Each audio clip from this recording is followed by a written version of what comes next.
We recognise the Kaurna people as the custodians of the lands and waters of the Adelaide region and pay our respects to elders past and present. We acknowledge and respect the Kaurna people's cultural, spiritual, physical and emotional connection with their land, waters and community, and we extend that respect to all Aboriginal and First Nations people.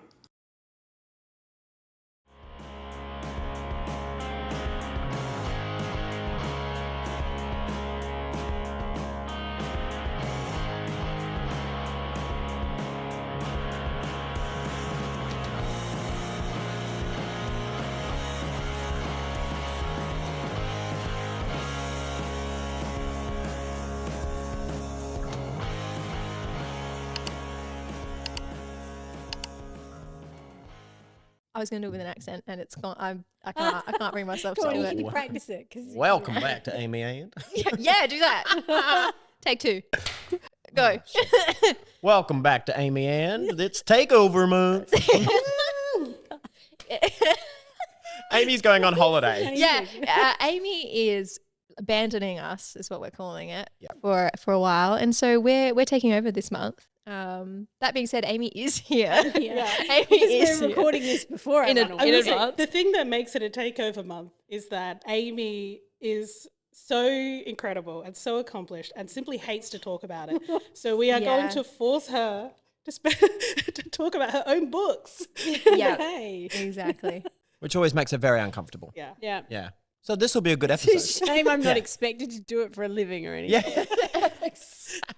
So with that in mind, should we acknowledge the reason where we look the way we do?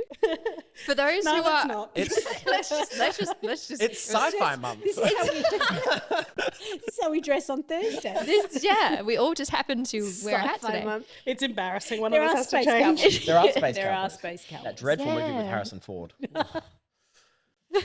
What, cowboys versus aliens or For something? those wasn't who it? are only audio listeners, you're really missing out this week, I feel.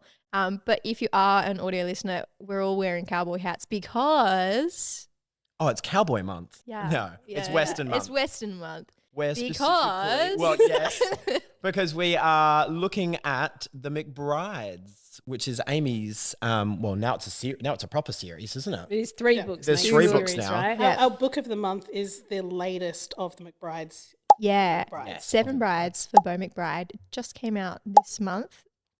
Exactly. Yeah, And by before Amy that, Barry. by Amy Barry, and was started with Kit McBride, and then Morgan McBride, and now this is the new one. Yeah, And we're so all it's out very July 2nd. excited.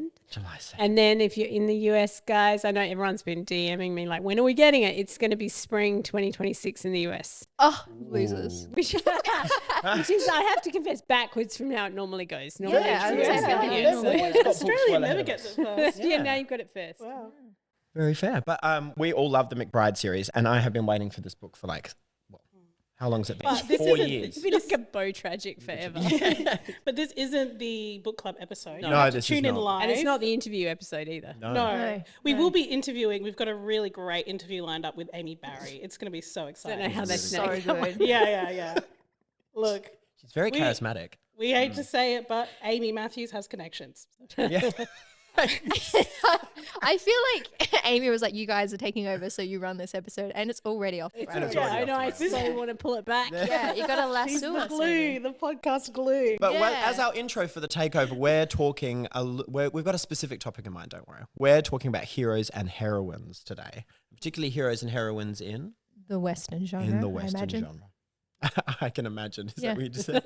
I think that's what the post Now, said. Peyton recommended that we start this by giving everyone a cowboy name. Oh, So you Do we have to use the cowboy name for the rest of the episode? Oh, that would be, I think, peak cowboy. Okay, Pete Cowboy. really going Cowboy. to test my memory, but we'll give it a Yeah. red hot crack. Yeah. I said that we should take shots, but that was put down. So I said we should be chewing on some sort of hay. yeah. I was told that would be an audio nightmare. Anyway, yes, cowboy All names. right, I'm going to go with Abby Two Shots then. Oh, Abby Two Oh. Shots. So good. I like Oh, it. we're giving proper Proper cowboy proper names. cowboy names. Yeah. Oh, wow. Abby Two Shots. Abby I think, Two Shots. And that could be alcoholic, but it Might could be- be a gun. could be. Is It could be. Is it too like derivative to just go with Dirty Harry? I was going to go with Hatless Harry. Hatless Harry. No hat Harry. No hat. No Harry. hat Harry. No hat Harry. Makes it sound like I'm bald. That's some bad hat Harry. Some bad. That's what my dad calls people Wait, Dirty named Harry Harry. wasn't even a Some western. bad. This is where This is where your knowledge is like tapering off. I will also say I am playing the role of the person who doesn't read westerns because the only western I even have on my bookshelf are Amy's books. Well, you can ask lots of questions. Yeah. Did you watch many westerns when you were growing up? I watched a couple. I watched The Good, the Bad, and the Ugly. Oh, I've watched classic. the most famous western of all time, Shanghai Noon. Right, starring we've Owen got Wilson and there's Jackie so Chan. many. Do you know, like when one of the questions I always get is why westerns, and then I was looking back because I was a film student, how many westerns there were when I was growing up. Like even not just old westerns on TV, but in the 90s there were so many westerns. There was like all the Young Guns series, and then there was that one with Drew Barrymore. Was it called Bad Girls or something? There was so many westerns. This I might don't be a understand question for next week's episode talking about contemporary. When has that ever cowboys. stopped us? But yeah, I'm going to ask it now anyway. We're talking about why westerns. Why westerns now? Why do we think that westerns? We're doing a whole month on Yeah. them. That's how popular they have become. Why now? I have many thoughts. Do you guys have any thoughts? Well, I'm the same as Justina. I didn't really ever read westerns, but we're surrounded by them at the moment. Like you're right, it's everything from contemporary to still a little bit of historical as well. Like, did they ever really leave? Like they left for sure. They weren't as popular, but they're back less than 15 years later. Well, genres, tend to go in cycles. Yeah, So it's a pretty quick cycle though. yeah, they never totally go away. Yeah, because we had a peer ask, like, why is country music back in now? Yeah. And it was like, well, country music has always been in and has always been It's hugely just popular. got the It's just mainstream. now hit the mainstream. Yeah. Well, yeah, and it is because it's so many pop stars are like releasing their country hits. Agreed. I was going to say I think it's the pop But a lot of them, country crossover. that a lot of brings them it. have country roots because like country songwriting is such a Yeah, it's deep. Like and then like Beyonce was showing us it's always been black and it's always been baked into kind of all the histories of America. Yeah, but see, I mean, this is still on topic of heroes and heroines, right? Because they're Yeah. just not fictional heroes and heroines. Well, I mean, if you think about the US, I think now is a moment when they're analysing what does it mean to be American and what is our culture and what is our history and where does it come from. I think in terms of globally, because a lot of the Western authors people love aren't even American, right? Like if you think of Elsie Silver or or Amy Becca Barry. Mead or Amy Barry. And that Tesla shoe. Yeah, that one as Tesla well. Sue as well. Yeah. For those, if they're referring to an old pen name of mine, if you She had a run. She had a run. she had a run. Yeah, I think there's something about a simpler, non-technological life. Yeah, that's just past like the type of Black Plague non-technological life. You know, like it's still in the modern era. yeah, it's just- still it's a little bit further toward the fact that not everything was going to kill me. Is it just cottagecore with a different hat? Like it's that Possibly, yeah. idea of It's rougher with a cowboy cottagecore. hat. It's like, rougher, rougher I think. cottage. Yeah, because Yeah. it's Yeah. the same with the men that are in these Yeah. books, right? Is Like, there that also, is they're true. just rougher. I feel than- like cottagecore as well got like labeled with lesbians, right? Yeah. And so does that mean cowboys are more accessible to, not accessible? Well, I is the think wrong maybe word. not cottagecore so much as trad wife. It's got Yeah, the trad wife. trad feel. I will say Right, it's that the yeah. idea of a simpler life, though. It does seem that the Western genre has so much more like darkness to it than you would normally get in like a cozy cottagecore style. I think of- violence is explicit Yeah. in a Western. Like it's really forefront. Like aggression and violence are baked in. So to bring it to the topic for the week, Yeah. heroes and heroines, do we think that's inherent in the heroes of Westerns, the violence, or is it the setting? I feel like one of the reasons we're having Westerns at the moment is because it has traditionally lent itself to hyper masculine, hyper feminine. patriarchal, yeah. Yeah. So you're kind of dealing with a lot of the stuff we're dealing with in a really explicit way. I really just picture your Heath Ledgers and your Jake Gyllenhaals. Like, Yeah. I picture your Brokeback I'm Mountain there for style that when I too. see this. Yeah. yeah, There is hypermasculinity and violence, but I don't know. They always seem to look, well, at least visually, soft. Well, I think because since, revisionist Westerns, even going back to the film Unforgiven by Clint Eastwood, there's been a lot of revisionist Westerns now. We're looking at masculinity and looking at, there's a lot written about Westerns about homosociality, that it's a homosocial space, which I think in Australia we're very used to with like our convict narrative and frontier narrative, that they're very masculinized spaces. Which is why it's interesting when romance goes there, because romance is we're talking heterosexual fiction here, obviously, has been such a kind of feminized space exploring women's experience in those power dynamics. And so Westerns, it's very explicit usually. It's also like, I don't know, is part of it this kind of escapist fantasy of going into this world that doesn't have the same structures as our current society. Yep. But part of that is, in some ways, a very colonialist fantasy of imagine if I was pioneering and I was in the wild and it was me and my wits.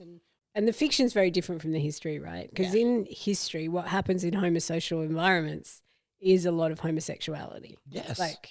And there are a lot of stories, and also a lot of identity shifting. There are a lot of stories of transness, actually, of women being men for the rest of their lives. Like there are a lot of the survival and stuff, right? Yeah, or like, if their whole family died. There are all these stories about women who, to protect themselves, took on male identities and then lived out their lives as male identities, sometimes married, sometimes. So it's a really interesting space about what happens to this space that starts off with mostly men, which I think we're used to in Australia. Those kinds of, like, what you get is a culture that is hyper masculinized, but also really traumatized. Yeah, there's also this outlaw vibe to Westerns as well, right? These people that are out there, like you said, with just their wits and their brawn, that are out without any law to stop them, You can be anything you want. You can be anything you want to be out Rewrite the wild your West, whole life. You can Once do we've, anything. Done some really awful things to the people who lived on the land, and which we just kind of like. I will also say that this having this world be this hyper masculinity and this like very rigid gender roles makes it such a fun play space for playing with gender. Yeah. Yeah, it totally does. When you first wrote your first Western, though, because we're not touching on the McBrides, gonna throw it back. What made you write a Western, like coming out of the gates? I always loved historical romance, like always read buckets of historical romance from a very young age, and like big saga ones, and then like the Joanna Lindsay style bodice rippers. And back in the 80s and 90s, there wasn't such rigidity about you write Regency, you write this. They all wrote everything. Like Joanna Lindsay wrote everything from like chic books to Viking books to medievals to things set in the fast spacey future. Like a lot of authors like roamed across time and space, and she wrote a lot of Westerns. And I think probably being Australian, they appealed, like I really chafe at the Regencies and the kind of later, the Victorian era ones, unless they're not the rich people. Like I don't mind a Victorian era where they're like working class, that I'm there for, but I find ballrooms really boring. There are some books I like that are Regencies, but on the whole, they feel to me very luxurious and a bit trivial. And whereas I felt like when you go to a Western, it's all out in the open. Like this is colonialism. This is where the money is coming from. This is where the damage is. This is what gender is. But also you can be working class and actually make a good life. I think they talk more explicitly about things like violence against women, about the marriage economy. Like I've read mail order bride books. And even with Tesla Sue, the second book was a mail order groom book. And the idea that marriage is this exchange, and it's all very out in the open. And I really enjoyed kind of playing with that. I'm sure there's a place for a great Regency, but I felt like it just doesn't suit my style. Like I've got a blunter style, I think. That's fair. I agree. I would agree, having read most books. I am. Yeah. I think there's a gloss and a shine that goes over a Regency. I'm not a subtle person, Harry. Yeah, I don't do subtlety well. Kind of cleans up some areas of ambiguity. And but I also wondered, from people that do read Westerns, do we think that gloss and shine has moved into contemporary Westerns as opposed to what it was 10, 15 years ago, back when the genre was I feel like we've managed to stock the couch with people who don't really read Westerns. And if Peyton was here, she could answer this question. How terrific, though. Maybe that's one for the contemporary Western. Yeah, maybe that's one for that episode where we have experts who read lots of Western. I'll write that down. I feel like there's still a desire for roughness. Like I think you get a lot of rodeo riders. You get a lot of like I think even if he's a farmer, there are certain. Okay, I'll throw this to you guys. Yeah. What is sexy farming and what is unsexy? Like what can you do? Like a cattle rancher obviously turns up in every book. Oh, people love the idea of a cattle rancher until the cattle rancher has to check if like the cow is pregnant. Yeah. Puts on the glove up to the shoulder. The big glove comes on. Jesus. I was only thinking about sexy farmers the other day because I watched all of Every day. I watched Go all on. of the new season of Clarkson's Farm, like Jeremy Clarkson's Farm, where he goes through like this is how it is in the UK. Oh my god! No, This is an unusual thing. absolutely fascinating. I can't get enough of it. And I was thinking like, why do people find this like an attractive thing, right? And I think it is because it's like without all the ugly bits that we were just talking about, putting that elbow length glove on and going into an animal. No Shoulder length. castration. Yeah, you want it Harry. longer than the elbow. It's shoulder length. Elbow length is not long enough. Elbow length. Oh, Shoulder length. Yeah. Harry's imagining like dishwashing gloves. Yeah, I'm just imagining something subtle, you know, good A pattern. dainty lace opera. Yeah. Not the place to put that, Harry. Oh God, come on. No, but I was like, I think there is a masculinity to this that people really find endearing and attractive, Yeah. and I've just never been able to see it. I feel like this is a first draft thought, that the masculinity that people enjoy in these Westerns is no different to a lot of the other masculinities. They just can be a little bit more, I don't know, explicit with how patriarchal it is. Like, because they're all still like hyper masculine. I don't know. Across all I'm the- struggling with the thought, No, but I agree with what you're saying. Is that masculinity something that you also see in the heroines? Yeah, they are tougher. I think it's not very common to get a heroine who's like, oh, my boots are dirty. Like they tend to also muck in, right, and do things. But I was also thinking when you guys were talking that the Western, thinking about that homosociality, one of the things about that is that men don't have language for their emotions and that they repress emotions and they have to be tough in front of other men. And it's a lot about front and it's a lot about, you know, if you read your bell hooks, it's all that stuff she talks about in The Will to Change. But I think so a Western hero, one of the reason people love him is because he's like, I mean, Harrison Ford is this actor too, if you go back in time, is someone who's full of emotion, can't express it, like I really like you, but I don't know how to say it and I don't know what to do and I'm like big and clumsy and like really vulnerable, and there's something about the mix of like the inarticulate vulnerability with the masculinity that people love. Yeah, that's interesting. I find as well the men in these are often not like isolated, but they don't have huge connections because they're on their ranch or something, Very right? And lonely, they're I very lonely, which I think plays into how their masculinity and how their emotions are expressed as well. What do we think then we do with the setting of this? You know how Okay. people can pick it to be incredibly isolating, or they can, you know, historically move it to slightly larger towns where there was slightly more going on. Oh no, it has to be in a small town. Yeah, Because it's always it small has to town. be not big enough for the two of you. Like otherwise, This town's Otherwise, not big what are enough. we even There's going to doing? be only one saloon. yeah. Only one saloon and a tumbleweed just going through the Exactly. The There's one street saloon. has 6 buildings, 3 on either side, and the rest is just desert. and a person There is with a tonic table. glass. Of, That's my There is idea. a table of men gambling at the I'm going saloon. to change your name. It's One Saloon Abbey. One saloon, I mean. We didn't get Two we shot didn't Abbey. get- We haven't got We ours haven't even yet. got names. What are we going to call them? I'm blanking. Yeah, we're going to have blanking. to Oh, come wow. back to this. Auntie Yeah. Amy. You don't have those 2 shots at all. You're like Yeah. blanks. all- One- Shooting blank blanks. shot. saloon Which has Abbey. got a connotation in it that I don't want to. Let's move on. So I'm really interested because we're speaking a lot about like when we talk about gender in these, people gravitate towards the masculine gender and like what are the men like in these novels. But I am really interested in the heroines because I feel like you've written, and we're not talking about the McBrides, but to talk about the McBrides, every single one of those heroines, it's different. Yeah. In how masculine they are, how feminine they are, or what kind of gender stereotypes they fit into. And like, how much leeway is there in a Western to play I with actually that? think people in Westerns, readers of Westerns, really like, I'm going to use a word you're also going to find problematic, but they like a bit of spunk, right?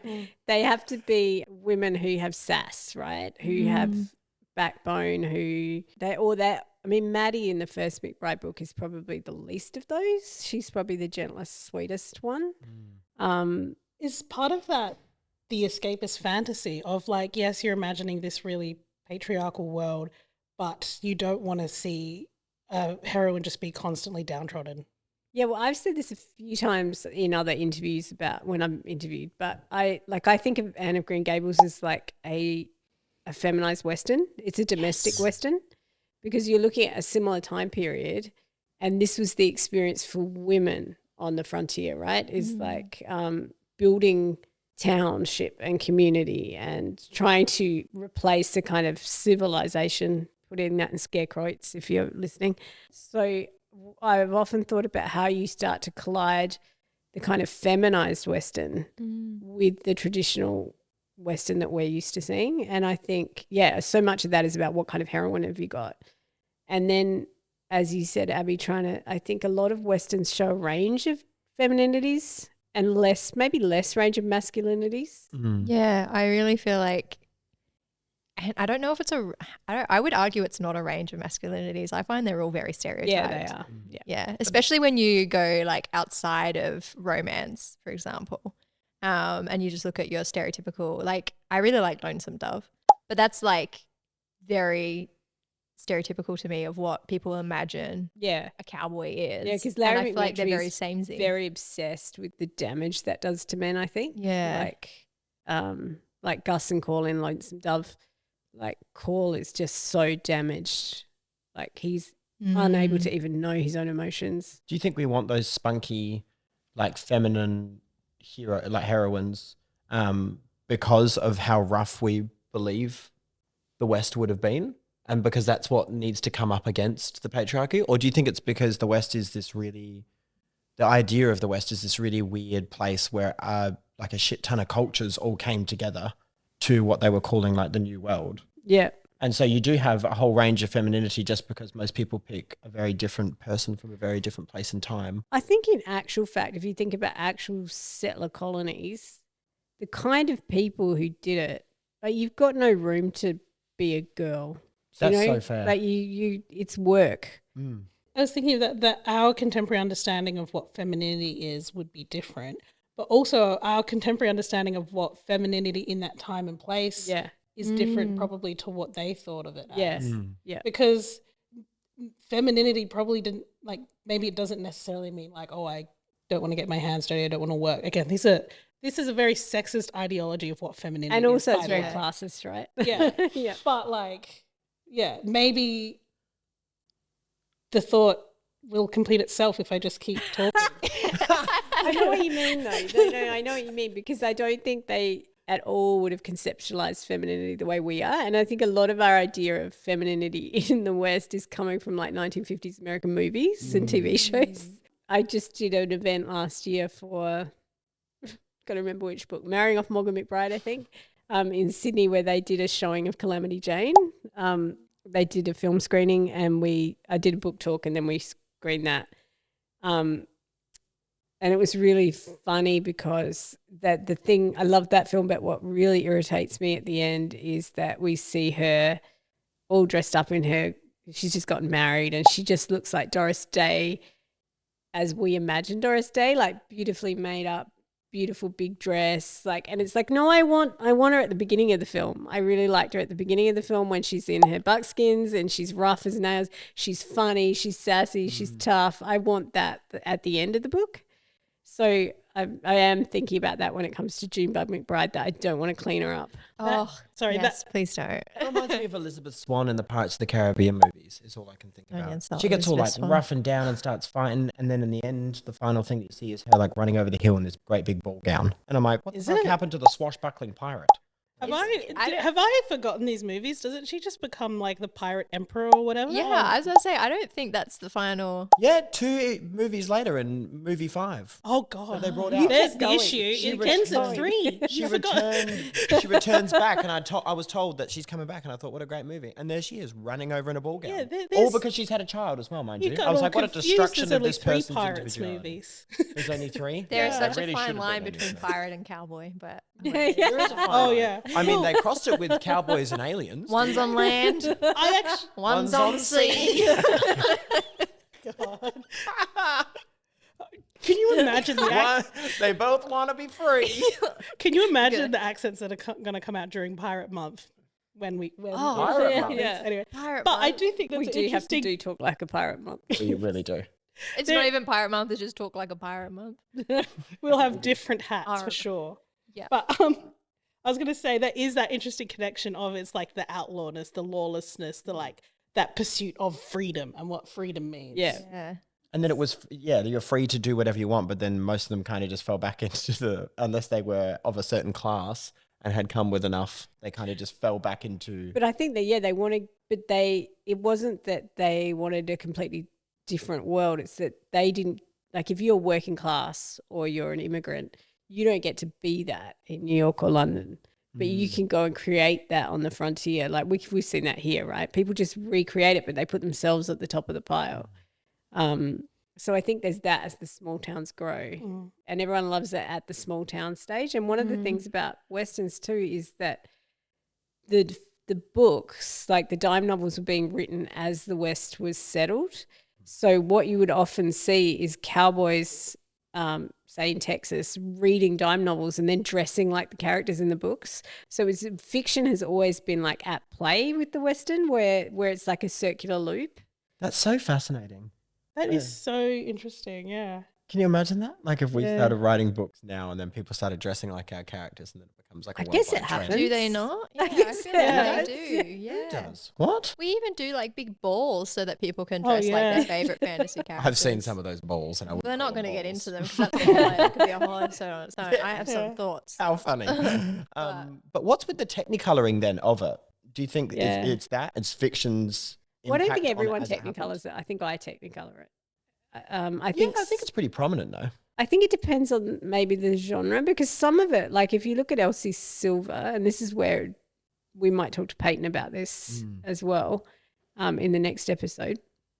But, like she's dealing with some contemporary issues and it's grittier than mine. Like I think mine are very Technicolor because I grew up with Technicolor musicals and I love them. When I think cowboy, I go like historical cowboy. I don't go, do he's I. a bull rider in like the 21st century. Yeah, I know that is still cowboy. That's still Yeah. Western. And I that's just that's the most of what's being consumed. Like most of it's Currently. contemporary cowboys. Really? Be interested in, I suppose, in both the historicals and the contemporary ones.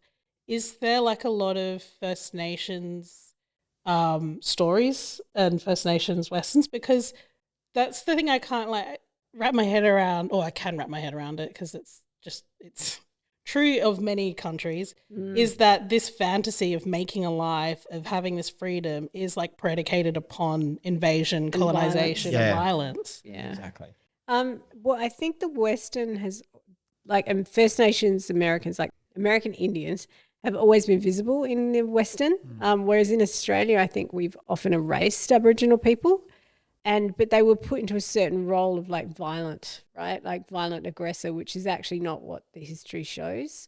Like usually if there was Indian violence, it was because white people had moved in and were committing violence first. So a lot of the stuff we see in movies around the Great Plains and violence is actually because of the railroads, that the railroad companies came in, took land and committed. They actually brought in Civil War generals after the Civil War to commit these atrocious acts of genocide and violence against the people of the Great Plains, who then banded together and had acts of war in return. But what the narrative we have is the Indians were violent and attacked, but of course they were attacking in self-defense.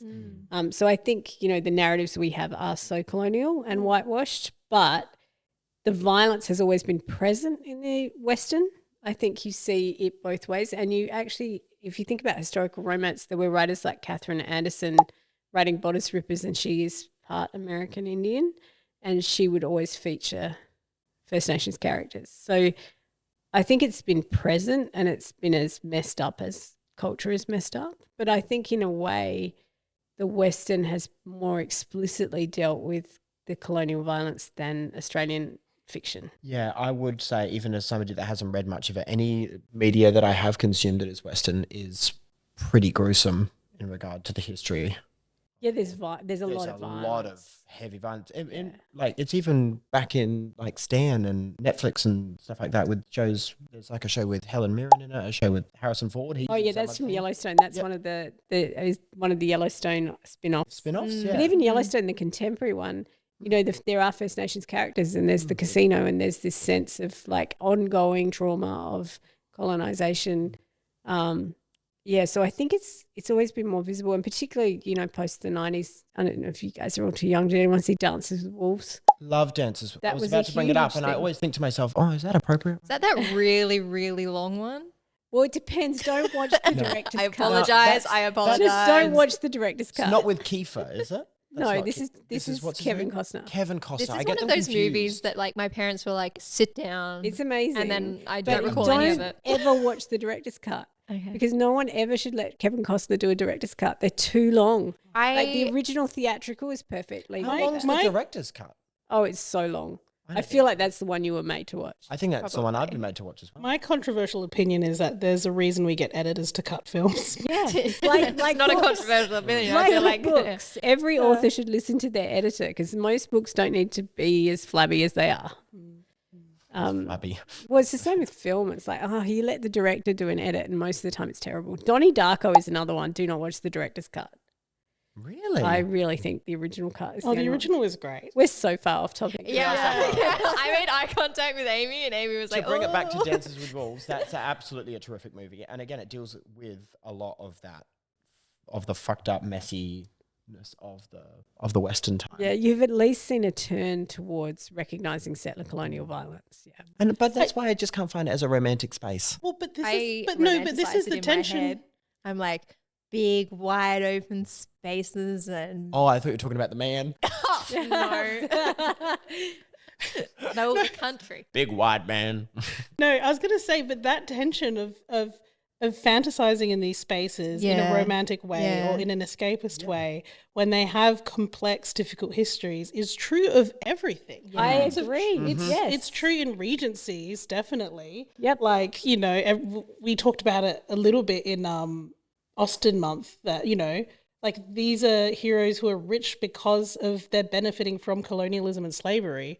And even the contemporary romance, like we still live in settler colonies. Like Yeah. it's not divorced from its context. Yeah. We're constantly wrangling the like violent histories with finding this like romanticized space. We change now with billionaires, and even if they're Oh, eco God, yeah. billionaires, they've probably funded space rockets and, you know, killed a bunch of fucking people doing it. I think you're Mining right. magnets. I think that's the attraction to me of settler colony history, is that it's up front and center, and that challenge of how do you, I don't know, how do you find what is the thing we're fantasizing about, and then how do you reconcile those things? Can you maybe you can't, you just sit in the uncomfortable space.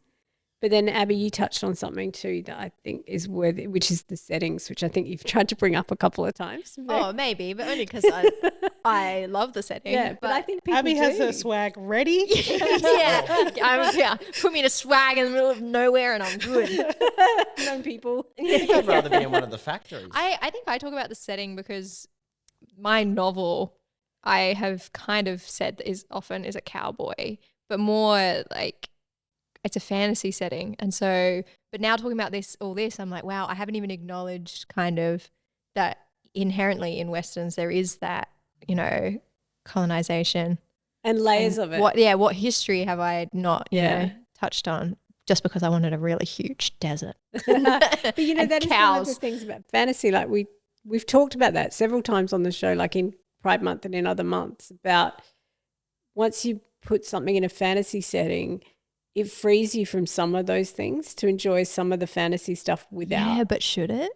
Well, it depends how much you're stealing from the real history, right? True, yeah. But I think the nature is so important to the Western.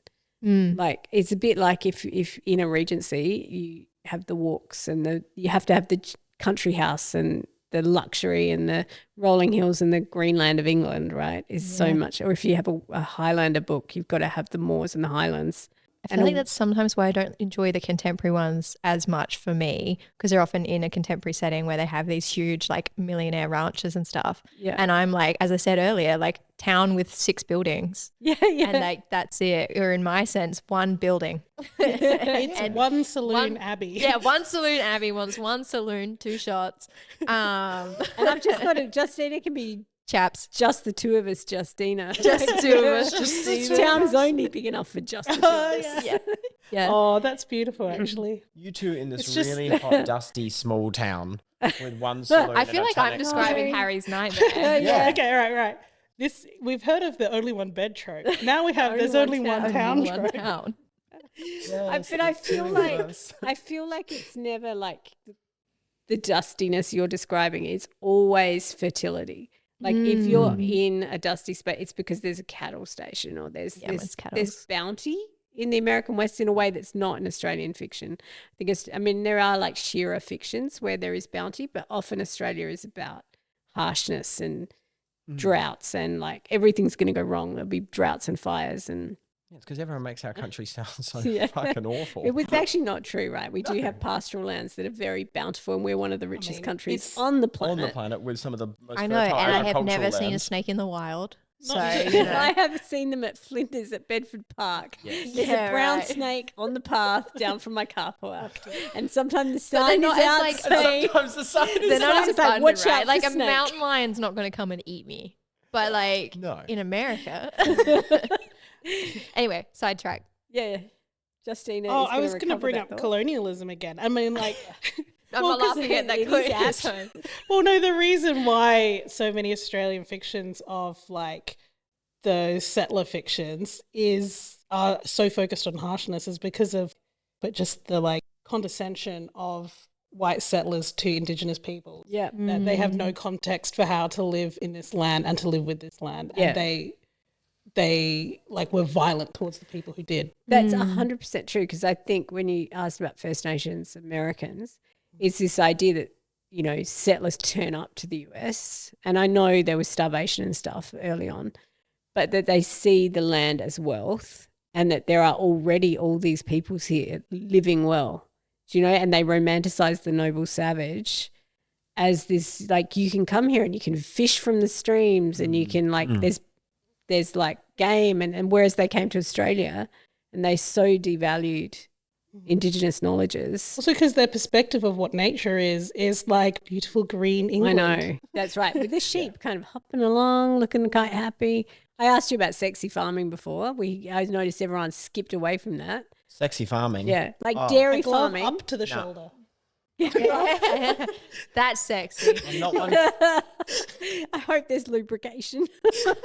Oh gosh, where are we going with this? I'm not one for cattle personally, so I'm not doing dairy farming. No cows. Well, it's funny because Australian rural romance will do dairy farming, but I can't see like a Western shearer before. I like sheep shearer. Mine is cattle, and I love the cattle, but like more like mustering, like pushing cattle over this big expanse of land as opposed to and rodeos and that sort of cattle stuff. Farms larger. But also, I feel like I just wanted an excuse to have horses in there, and so that's what I did. Yeah. So horses are considered like sexy and masculine, right? I guess I'm trying to get at how we gender these things, right? Are they considered sexy and masculine though? Because it's sexy and masculine when a man rides a horse, but when a girl rides a horse, she's a girl, like a horse. Well, girl. I think it's still. In a Western, it's still sexy when a woman rides a horse. In a Western. Especially because they ride astride in the West, whereas like in England, they're like on their side saddles. Yeah. I would like to leave space for the people who find horse girls sexy and masculine. Yeah. What about camels? Me. We have the largest population of camels outside. Yeah, I know. Saudi Arabia. Introduce free roaming. They're actually not camels; they're dromedaries. Dromedaries. Everyone calls them camels. Whoa. Well, what about them? Do we find them sexy? Camels. Camel They're in farm. a romance. Are they romancy? Are they They romancy? spit. Can we They're not romance? spitty kind of They things. do, and they. Oh, it's really stink. interesting though because I watched Farmer Wants a Wife like last can't year's laugh. You season. watched Why Jeremy are you laughing at me? Clarkson. Yeah, hello. No, Yeah, you but talked about I sexy always farming and brought up judged. Jeremy Clarkson. It's a sin. I always judged which farmer was sexiest based on what farm he had. Like he's got a watermelon farm. Ugh, Oh, so boring. watermelon He's not farming's not sexy. in. He sits in a truck all day and like drives along the crop. What were the sexiest then? Well, See, she's proving my point here. There's a hierarchy of sexy. there's a hierarchy of sexy in farming. What were the sexy ones? Oh, well, you know. Okay, what horses. vegetable can you do? Vegetables we find sexy. I would think watermelon looks like a nice, clean endeavor. It looks like a nice, easy Yeah, so kind of one. your ideal farming is like clean rows of crops. I can imagine Harry like rich. like Hydroponic farming house. urban You know what? farming. I'm picking like a strawberry picking farm or an apple picking farm. Delightful. Oh, can yeah. imagine See, Harry there was apple an, picking there with was a an apple basket. farmer With a on Farm basket, Once a yeah. Wife, Picnic and he was laid out. very Peasant dress. Oh, you know. there's blossoms in like spring with the picnic blanket, and someone's Beautiful. made him like That high sounds tea. nice. That's I don't want to Harry. be shoulder deep in an animal. I'm sorry. I feel like I want a dam and a dog and a horse. Maybe I just want to live on a farm. Well, maybe you And want to that's be the farmer. Maybe I want to be the farmer. That is the title of this episode. Damn, a dog and a horse. Justina? I've gotten so distracted. I'm like, Abby's going to be on a show that's Wife Wants a Farm. Wife wants a farm. Wife wants a farm. Yeah, I don't need the man. I just want the farm. Just the farm. Yeah. I feel like you could write mail order bride books then, because I feel like most of the women going into these relationships just want a life. Oh my gosh. Farmer Wants a Wife is just a mail order bride book. Discuss. Yeah. Yes. Yes. Discussion We had. televise it. Yes. Yeah. What about you, Justina? Is there like a farming that you could Well, find attractive in a romance? I feel like the like cottagecore lesbian stereotype is like chickens, which absolutely no for me because one, you have to wake up so early to feed them, and I don't do mornings well. You could just stay up all night and then feed them. That's true.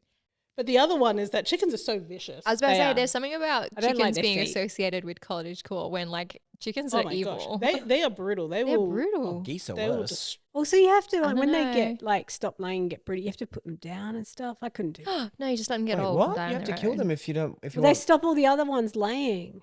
Like, they? it's a whole thing. Oh, this is No, so no, again, they I'm- don't. They Oh. do. I've They heard don't. people talking about this. I have chickens. Has anybody seen a rooster up in person? and they keep laying until Yeah. they. Yeah. Holy shit, they're big. But this is tangential again. But whenever people talk about like alpha males and stuff, and they're talking about wolves, which is based on this study that was proven that's to be wrong. inaccurate because Yeah. it's based on wolves in captivity, I constantly think, well, the animal you're thinking of is chickens. Like these men, they want to be the boss They wanna be chicken. the They want to be the chicken. rooster. Not even the rooster. Not they even want to the be rooster. the No. boss hen. yeah, Head Yeah. Head cock. hen. head cock. Head cock. Not cock, though, because that's the rooster. No, that's the Oh, rooster. the rooster's the cock. Yeah. We have really revealed how much Amy's the glue that holds this podcast together. Yeah, this episode has been a little ranty. Which is must kind of say. funny given this is the takeover episode and she's about to leave. Yeah. Oh, I'm looking forward to this book club. Yeah, So yeah. much. We're going to be really on topic. But book with club. that in mind, a fantastic segue that we need to wrap up. Yeah, Oh, yeah. So, Very fair. I was waiting to see till someone recognised that they have to Okay. end the episode. yeah, well, I just recognized when I said wrap up and then Amy remained silent, I went, oh, Oh, yeah. I know we're Amy already Moraine over, style. but why don't we end it with some like recommendations of heroes and heroines in westerns, just to remember that there was a theme to this Oh, episode. yeah. yes, that we did not stick to.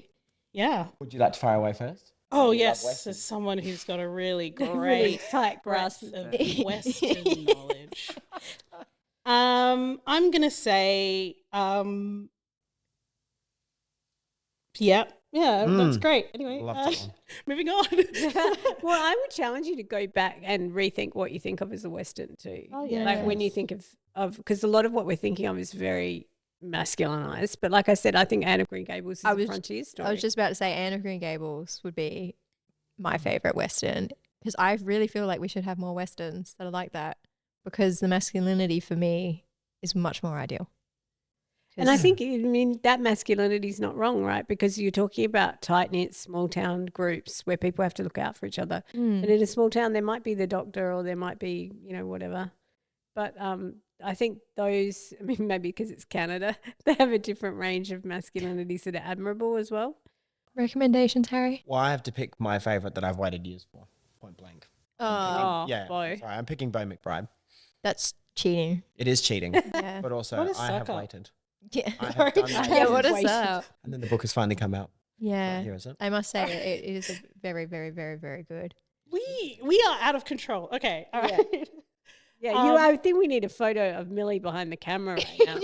Head in hands, like, Looking this so episode's disappointed in never us gonna for going end. absolutely Producer nowhere. Millie Because is so you'd have to disappointed in Look, us. this is where it becomes very obvious that the main westerns I read are Amy's westerns, and I feel am like we chose the wrong cast today. I think Peyton needs to be Hicks. Peyton does read westerns. Yeah, well, if you really want educated Western chat, then you can tune in next week. This week is non-educated Western chat, and that's fine. This is week what is this people pod who is wanted to about. put hats on. Yeah, I wanted to dress like a cowboy. I got frills. If I could have brought a horse in, I would have. Fringe, Happy. I hope everyone. Happy. I just called you Happy. I'm sorry, that was by accident. All right. They are basically one person. Thank you. We'll see you next week. You know what? Yeah. If you want really good recommendations, I would tune in next week. Tune That's in where they're next gonna week be. for more expert chat. Thank you so much to Amy Barry for coming all this way to appear on this episode, even though we are interviewing you later as well. Yeah. I'm looking forward to that as well. That's yeah. going to be If you have interesting. listened this far and got through whatever just happened the last 40 minutes, we appreciate you. Thank you very much for listening. And we'll see you next week. Yeah. Bye. See ya. Bye. Peyton looking and making direct eye contact with me multiple points during that episode. Bye. Yeah.